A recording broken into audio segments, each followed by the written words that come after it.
চিকেনের মধ্যে পেঁয়াজ, সর্ষের তেল, লবণ, লঙ্কা গুঁড়ো, হলুদ গুঁড়ো, টক দই আর সর্ষের তেল দিয়ে ম্যারিনেট করে রেখে দেবো।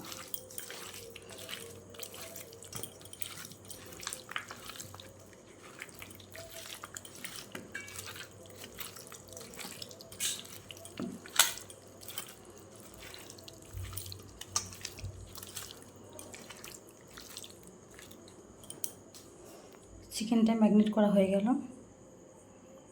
এবার আমি কড়াতে তেল বসিয়ে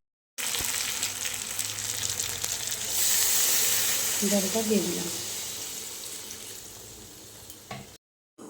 মাংসটা ফুটে গেছে।